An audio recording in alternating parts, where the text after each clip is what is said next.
Well, hello Internet, and welcome to part 22 of my How to Make Video Games tutorial series, and we're going to continue making Miss Pac-Man in this tutorial. I'm going to provide alternative ways to keep Miss Pac-Man inside of the maze. I'm going to cover how to make ghosts turn blue. Also going to cover how to animate ghosts and how to allow the ghosts to go through portals and a whole bunch of other different things. Like always, all the images and all the code is available in the description underneath the video, and I have a lot to do, so let's get into it. Alright, so here we are back inside of Unity, and like I say all the time, everything here is the same with Mac OS as well as Windows. I am using Windows. Alright, so one thing that has come up is, as I was playing Pac-Man, occasionally it is possible to go through the blocks that are inside of there.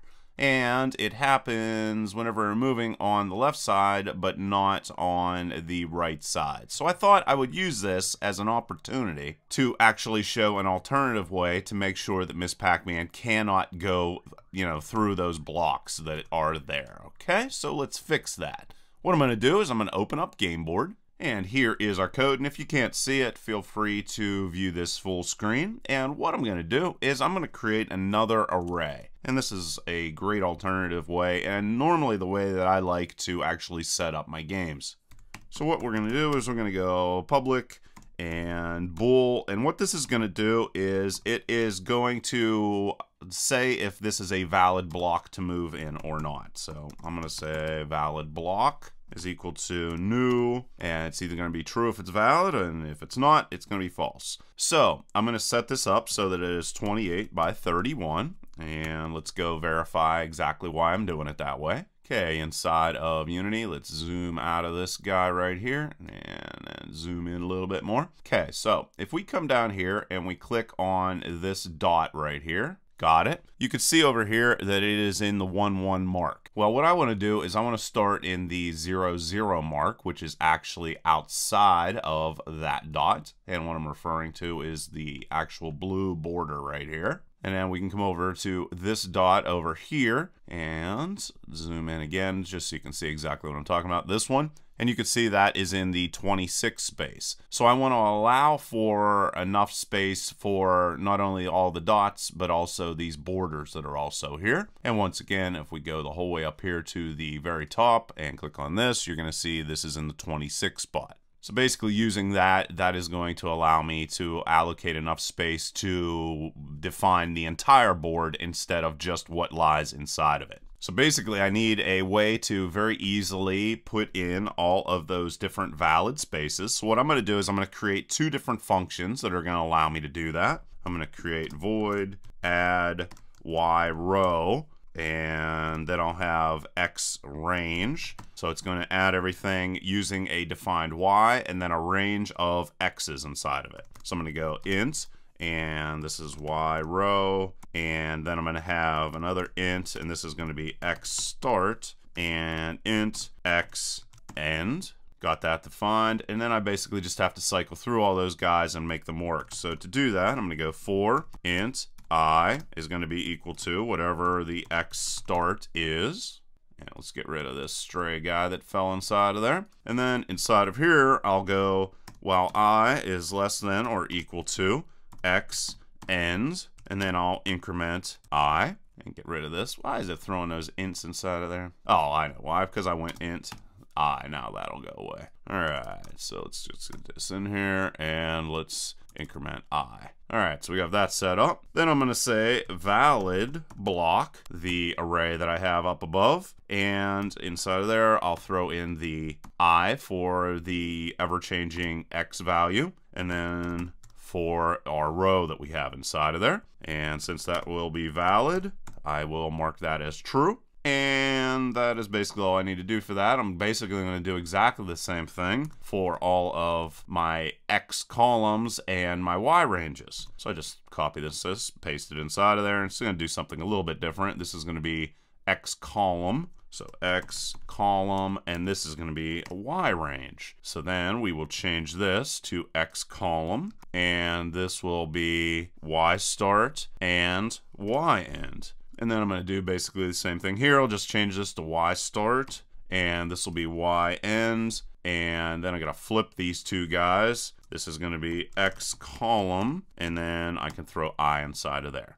All right, so that's going to give me all of those guys and have those set up properly. Also, what I'm going to do is I'm going to come in here and provide a way for other objects to call and see if there is a valid space here or not. So to do that, I'll go public bool is valid space, and this is going to receive a float X and a float Y.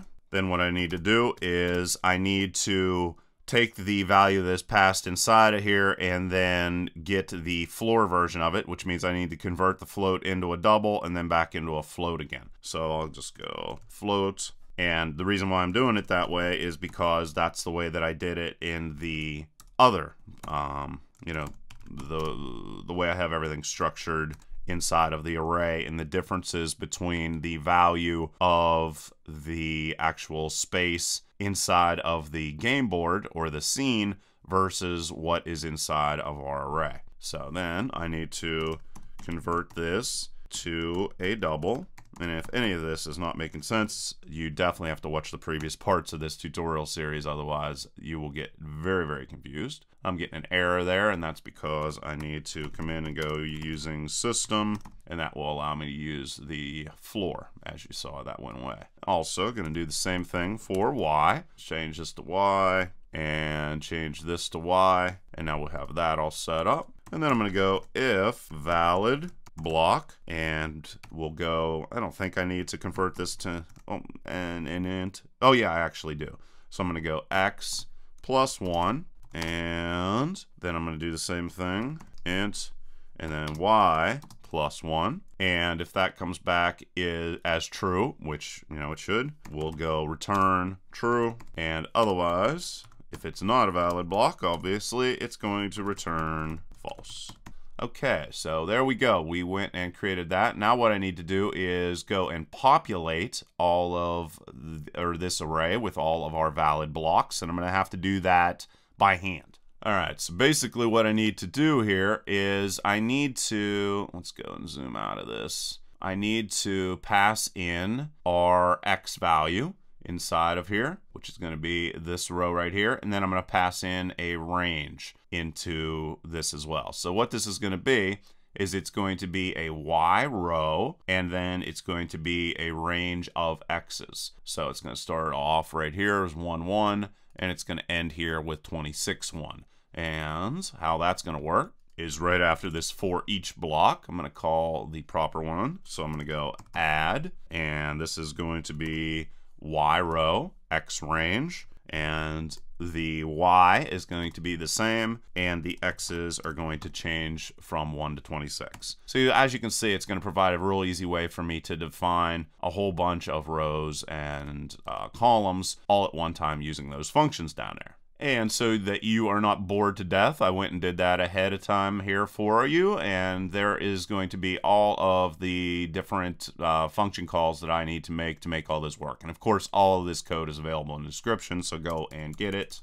You know, no point in typing all that out. And that's all I'm going to need to do with Game Board, so we're going to save it. And then I'm going to jump over into Miss Pac-Man and utilize all this to make sure that Miss Pac-Man stays inside of the rows where she belongs. Alright, so we are inside of Miss Pac-Man here, and what is this gigantic space here? Let's get rid of that. And we'll go up to the very, very top of this. And right after this audio clip, I'm going to go and get a reference to the game board, and I'm just going to call it game board just to keep it nice and simple. And this is going to be used to access the function isValidSpace inside of gameboard.cs. I'm then going to come down inside of awake and get this reference. And specifically what I'm going to do here is access the game board script itself. So game board is equal to, and if you want to get the script of an object, you go find object of type, and then type of, and I'm going to show you a couple different ways to access scripts and things like that inside of this tutorial. And then I'm going to go as game board, and that's going to get me access to the game board script, so I can call that function. Now what I'm going to need to do is every place where I try to move Miss Pac-Man, I'm going to verify that I can actually move in that position. And where I'm going to do it at is right here. So here what I'm trying to do is to move left. So what I want to do is actually subtract 1 from X, because that's the position I'm trying to move Miss Pac-Man into. So if she is in the 2-1 position and I try to move left, that's going to mean I want to move her into the 1-1 position. So to call for the game board script, I can then go game board. I'll go and. Both of these need to be true for us to be able to move. And then I can go is valid space. And then I'll get whatever Miss Pac-Man's position is, and I can do that with transform position dot X, and remember it's -1 because we're trying to move left. And then after that, I can just go, and since the Y position's not changing, I can just go transform position Y, and that's going to come back and provide me with whether that is a valid position to take or movement or whatever. Okay, and I'm going to be doing this a couple times, so I'm going to copy that. I'll then go down into my D position down here and do the same exact thing. And whoops, I should have put and inside of there. All right, so I got that. And now with D, of course, I'm moving in the right direction. So what I'm going to want to do is, instead of subtracting 1, I'm going to add 1. Okay, so that was easy. Got that set up. Got that set up. Now let's move on to the next one. Now I'm down in the W position, right side here. And did I put a space inside of there? Yes, I did. Okay, so this time with W, I'm trying to move up.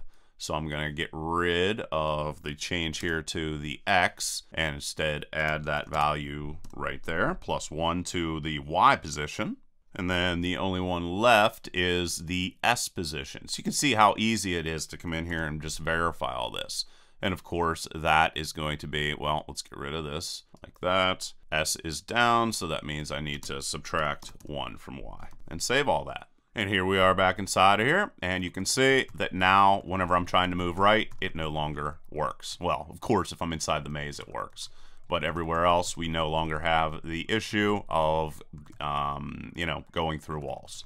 All right, so pretty awesome and a pretty easy solution to make sure that Miss Pac-Man never goes through walls. Next thing I want to do is I want to go in and get my ghost and animate it so that its eyeballs look in different directions. So if we open up our sprite sheet, you can see right here, this is our ghost. And there is the ghost looking in the left direction. That's what he's doing currently, right and down and up. So I want to switch between those different versions of the ghost depending upon which direction the ghosts are moving. And to do that, of course, I'm going to go into scripts and open up ghost. So here is our ghost, and let's go way to the top and start setting this up. And where am I going to do it? Oh, it's funny. I guess I already went and put in the sprites. I referenced the sprites to look in those different directions. I just didn't set them up. So let's jump back over into Unity and set those up. Here I am back in Unity, and we can close all of the dots and all this stuff. So let's get rid of that and get rid of that and open up the ghosts. I don't think I dragged those over there. No, I didn't. Okay, so let's go, and this is going to be sprites. So this is looking left, this is looking right, that is down and up. All right, so we will get the red ghost, and we'll come in here. So this is going to be a left,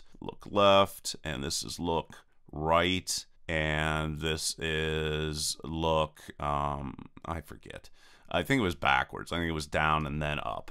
So I'm just going to do that, and then I'll verify afterwards. All right, so up and da-da-da-da. So this one right here, 3 should be up, and it is. Okay, and 2 should be down. All right, great. Got that set up, and save that, and then just switch them over inside of our scripts. So let's open up scripts and ghosts, and here we are. Now, if I want to be able to change my sprites, I'm going to have to get a reference to my sprite renderer. So let's go in there and get that.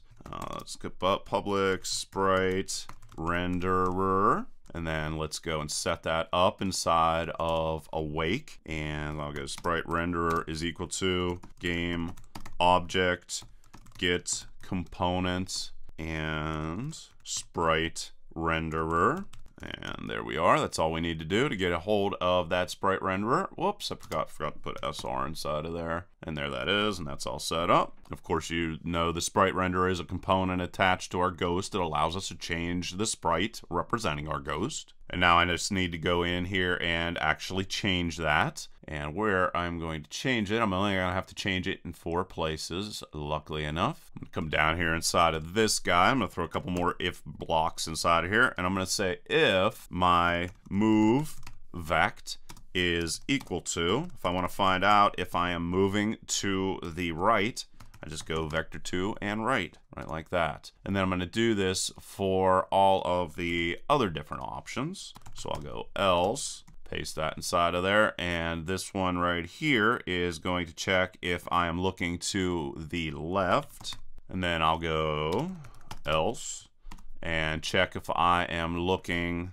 up, and then finally I will check if I'm looking down. So I got all of those all set up inside of there. Then I'm going to copy and paste this guy in here a whole bunch of different times. So let's just go and get this out of here. And this also provides security and making sure that we are actually moving in valid directions as well with our ghost. And then I'm also going to change my sprite. And to do that, I just go SR and sprite is equal to, look, and this is going to be right sprite.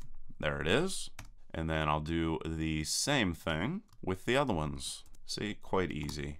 Take this a little bit at a time. So this one is looking to the left, so look left sprite. And then also this is going to be for looking down, or no, this is looking up, and then this is looking down. So just a couple little code changes here, and we get some pretty dramatic results. So this is look, yeah, look down. And there that is, and there that is. All right, so now the ghost should animate properly. Come inside and run it, and then see, and as you can probably see, the ghost is working right. Whenever it's making these turns, it's looking in the correct directions. All right, so good stuff. Now what I want to do is allow my ghost to go through portals if that becomes a thing that it wants to do. So right after this, and this is inside of the on trigger enter, so this is checking or being called every time there's a collision. So I'm going to come down here, and the collision of course is going to be with dots, or actually points. I guess I should use the right words here. Alright, so to verify that I can go through a portal, I'm going to go vector 2, and I'm just going to use the same code that I used before. So let's go, maybe I should change this to ghost move vect. Makes a little bit more sense. So I'll go ghost move vector is equal to new vector 2 and 0, 0.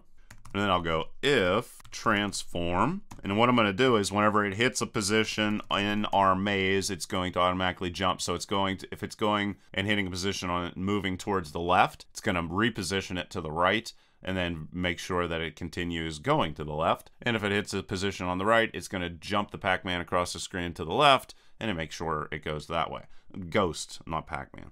All right, so X, and this is going to be less than 2, and transform dot position dot Y equal to 15.5. And I'll show you here in a second where I'm getting these numbers from. So we'll go transform position equals to new, and you can see I'm changing the position of our ghost here. So this is going to be vector 2, 24.5f, and it's 0.5 because I'm positioning the ghost in the center of the maze. That's the reason why it's 0.5. Then I'm going to go ghost move vector is equal to new vector 2, and what I'm going to do here is make sure that I continue moving towards the left direction, and then go and set the velocity by referring to the rigid body of the ghost is equal to ghost move vector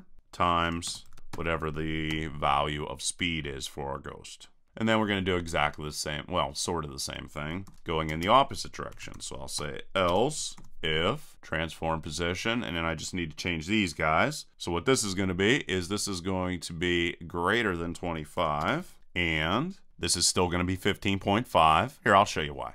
So if we come inside of here, the portal, if we click on this, this is going to be 15. Say it's actually 15.5 because it's rounded down to be in the center of the screen. So that's what that Y reference is. And then right around here, you can see this is X26 and this is 1. So what I want to do is before it gets to that point and then tries to make a decision, so I want it to come in this direction, and before it gets here, I want it to jump across the screen over to here after this point, and then continue moving in that direction, and vice versa. All right, so hopefully that makes sense. Then I'm going to go in here, transform position, and I'm going to change this to 2 and F, and then this is, whoops, 2F, and this is going to be 15.5 once again. And then ghost move vector, in this situation, I want it to be moving towards the right, and then this can stay exactly the same. All right, and the last thing I want to do is I want to set it up so that my ghosts will be able to change blue if Pac-Man eats a pill. So I'm going to come up here, I have to change a couple different things, or not change, add a couple different things. One thing, I'm going to track if our ghost is blue or not. So I'm going to go bool is ghost, because the reason why I'm tracking this is so that the animations aren't called, so that if I turn the ghost blue, and then whenever I go and make a right turn or left turn or whatever, it doesn't switch back to the red ghost. You know, that would be kind of counterproductive, so I need to store that. Another thing that I want to do is I want to store the sprite for my ghost, the blue version of my ghost. So I'll go blue ghost, got that set up. Jump over into Unity before I forget, and let's go move these up here, get rid of that. There's the red ghost and the sprite for the blue ghost, there it is. So I'll go and get this guy, and then I'll find my script. You can see there's the blue ghost, so I'll grab this guy and drop him inside of there. Now he'll be able to change blue. All right, so we got that set up. Now I need to set it up so that the ghost is not changed or animated whenever it is blue. So I'm going to come down here to where we were and fix that right now. I think probably the easiest thing is just to come in here and change it right here. So I'm going to say if not is ghost blue. Throw that inside of there, get rid of this, and throw that inside of there. And I'm going to copy this. So if it, isn't blue, then, we can change that. Otherwise, we will not change it. So I'm going to do this to all of the other different versions as well. And also inside of here. And then with this one. Okay. So moving right along, taking everything together. All right. So we got that set. Then what I need to do is I need to provide a way for outside objects to change my ghost blue. So scroll through all that code. Wow, a lot of code.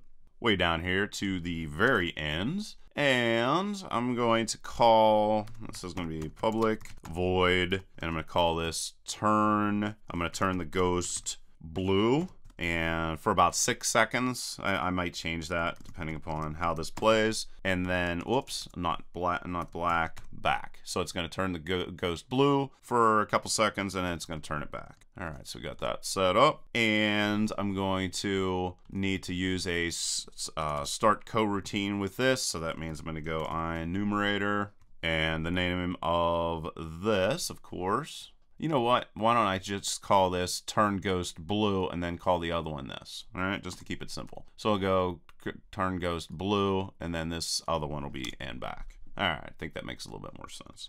So I'll paste that inside of there. And this guy is going to first go to is ghost blue and change that to true.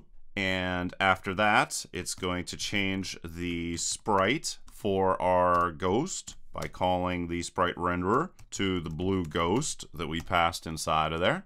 And then after that, it is going to wait 6 seconds before it changes it back to its original color. So go yield return new, and of course we'll use wait for seconds, and this is going to be 6 seconds. And then it's going to go is ghost blue and set it to false, and that is going to allow it to go and animate again. And then here, I just go start, coroutine, and then call turn ghost blue and back.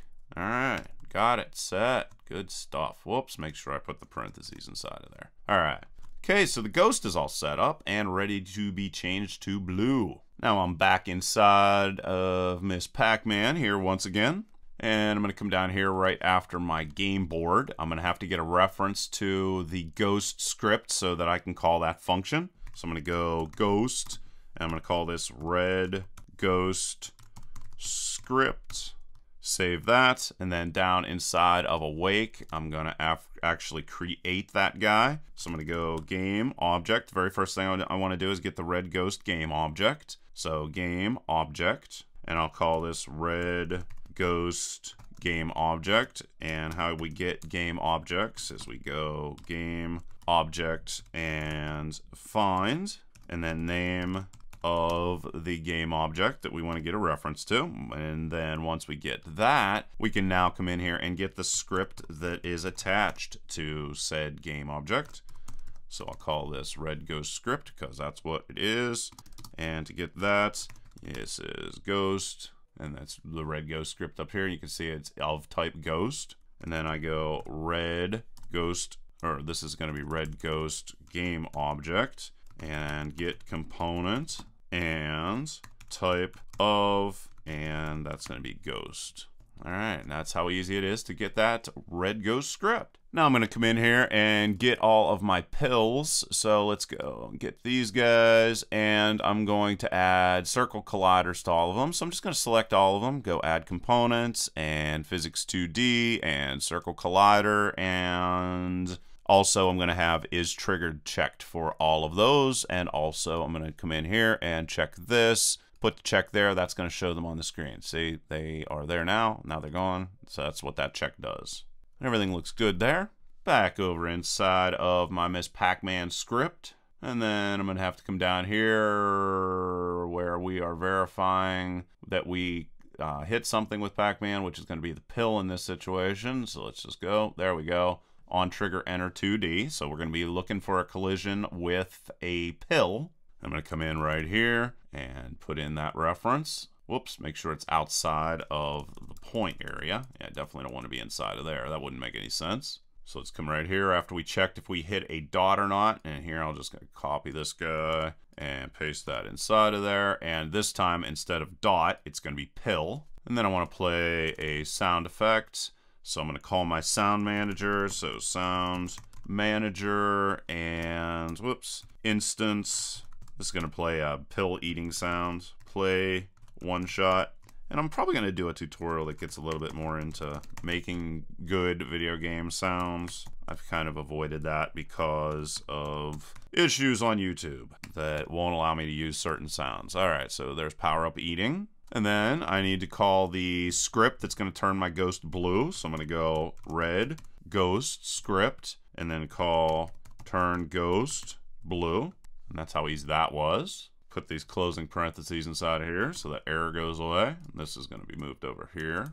There we go. And I guess that's all I need to do with that. So that's good. Actually, that might be all I need to do altogether. And if we open up Miss Pac-Man, let's see if it works. All right, so boom. There's the ghost. It is blue, and it is going to change back someday, I think. There it is. Now it's red. So there you go, guys. There is a whole bunch of new things we did with Pac-Man, so pretty cool stuff. And in the next part of the tutorial, I'm going to cover a couple other things and finish up this game and move on to the next one. And of course, in the comment section below, you should leave any games you'd like me to cover and which games you'd like me to make, and I will do my best to do so. So like always, please leave your questions and comments below. Otherwise, till next time.